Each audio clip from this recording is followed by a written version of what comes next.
Well, hello, students. As you can see, we are at the zoo. I'm taking my 5-year-old nephew for a trip to the zoo to see the birds. Well, he already sees a bird. There's a parrot on the fence. This is your first episode of STEM, and it is starring your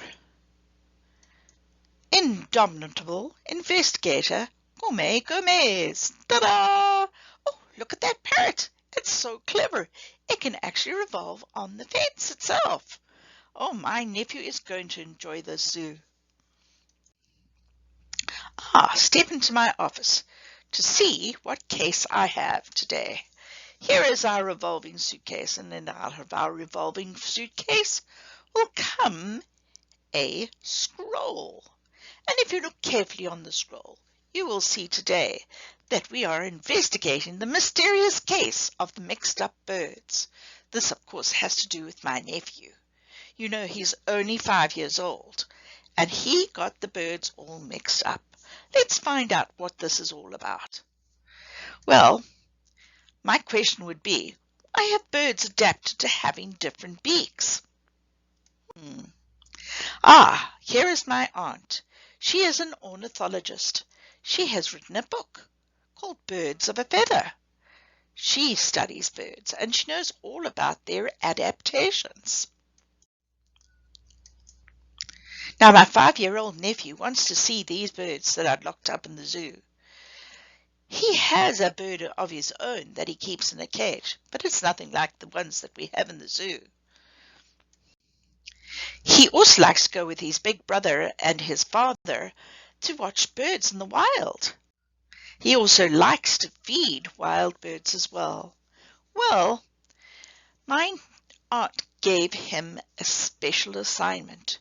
She gave him this little container of nectar. Well, actually, it was just sugar and water in a container, and she told him that he would have to find the bird that would need to drink that and to hang it inside that bird's cage.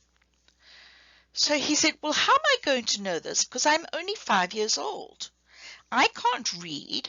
She said, if you're very careful and you look, you will see on the outside of each cage a description of the bird, which I know you won't be able to read, but it'll tell you what kind of food the bird eats. And if you look very carefully at their beaks, you will also be able to tell. So he said, okay, and he rushed off. And let's see if he can find which bird it is. So the first bird he came to was this eagle. Oh my goodness.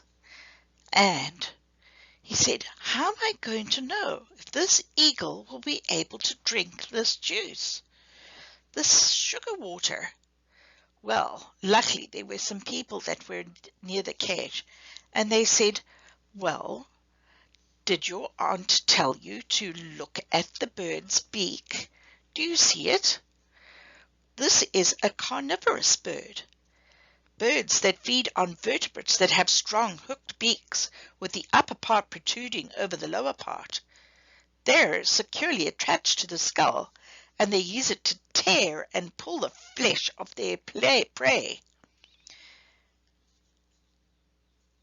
In fact, according to one study, these birds are the only ones whose beaks do not depend on adaptations to feeding habits, but on their size. The shape of their beaks is not very varied amongst the different species within this group. Do you think that it would be able to eat that nectar? Oh no, said my 5-year-old nephew. He would rather eat meat. You're correct, they said. Go on to the next cage. See if you can see whether that bird would eat that. Oh, he goes on to the next cage, and in it they have a few cardinals. Well, the cardinal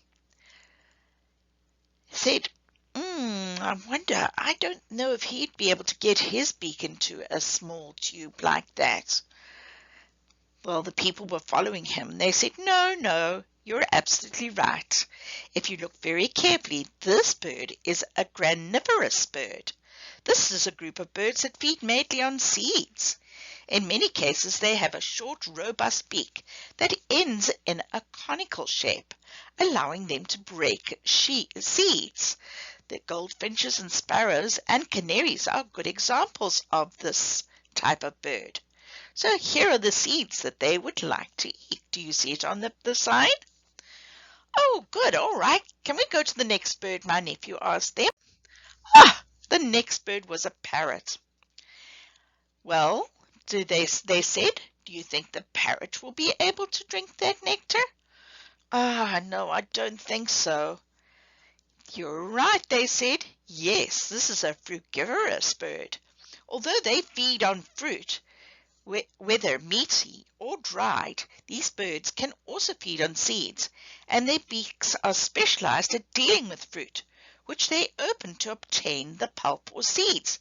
They usually have a short curved beak with a specialized tip for extracting the edible part of the seeds. The lower part of this kind of beak is flat and sharp, ideal for splitting the hard fruits. In addition, they're the only birds capable of moving the upper part of the beak independently. This allows them to exert more force, either to break seeds and fruit or to hold onto branches. Parrots, parakeets, cockatoos, and macaws are all in this group. Oh, okay, so we give him some fruit, like this lovely watermelon. Yes, you're correct. Okay, let's go to the next bird. Oh, this bird is not going to fit his beak into that small hole. You're right, they said. Yes, this is an insectivorous bird. There are several ways of hunting insects. In the case of birds that hunt insects in the air, they do so with their mouths open. Therefore, the beak is usually short, wide, and flat. Examples of this include the swallow and the swift, and other birds prefer to catch insects when they are still. They have short, straight, thin beaks, such as this robin. And those feed on insects and invertebrates on the ground, like hoopoes, and which have thin, elongated beaks. Finally, those that pierce the bark of the trees to remove the larvae, such as a peat mayflower, have strong and very straight beaks that allows them to penetrate the bark, like woodpeckers. Okay, so in other words, they would eat a grasshopper. You're absolutely right. That robin would eat a grasshopper, they said. Okay, let's go to the next bird. Ah, this is a very big cage, he said. Gosh, look at that beak. That beak's far too fat to fit in there. You're right, they said. Yes, this is a wading bird. It is a spoonbill. These are waterfowl that have long beaks with different shapes, adapted to searching for invertebrates at the bottom of ponds and marshes, while keeping their heads out of the water. Like this. That's an example of the things that they'd eat at the bottom of the pond. Okay, next one, he said, and he rushed on. Oh, they had a couple of seagulls in the cage there. What kind of birds are these? He said. Well, these are Piscivorous birds, they said. These birds feed on fish that they catch by diving into the water. In most cases, they have large, strong beaks with a curved tip or serrated ridges to prevent their prey from escaping. This group includes birds like seagulls and albatrosses. In other cases, such as pelicans, they may have a flexible pouch beneath the beak, where they can store fish once they have been caught, along with big gulps of water. Oh, okay, they definitely wouldn't be able to put their beaks in that. They would definitely eat those fish. Okay, let's go to the next bird. Oh, this is almost the last bird. I know what that kind of bird is. That's a flamingo. And that beak is far too big to fit into that little aperture. Yes, you're right, they said. These birds have wide, flat beaks because they are filter-feeding birds. In some cases, such as flamingos, they have very specialized in obtaining food from ponds and riverbeds. These beaks have a filtering system whereby the bird removes the water and separates the organisms on which these birds feed. Swans and ducks are also in this group. I know what this flamingo eats. It's shrimp. That's why he's pink. You're right, they said. Okay, one last bird. Ah, it's a hummingbird. I know this. Those are hummingbirds, he said. Yes, you are correct. This is a nectarivus bird. These birds feed on nectar. Oh, that's what I have. I have nectar.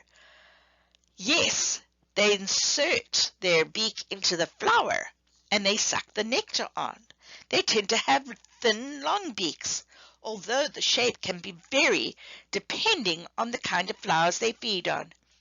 There are some species of hummingbirds that feed on flowers inaccessible to most animals, making them the main pollinators. That means that they take pollen from the flower. They depend on each other in perfect symbiosis. I'm glad you found your bird.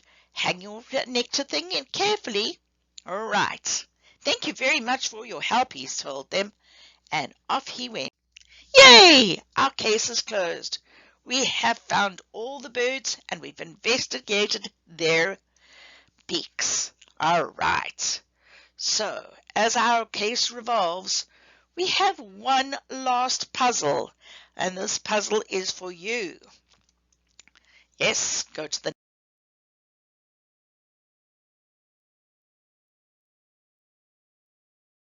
next. And this is a puffin. If you look at its bird's beak, what do you think it eats? This, can you write back to me and let me know what you think this puffin bird eats according to its beak? Bye-bye now.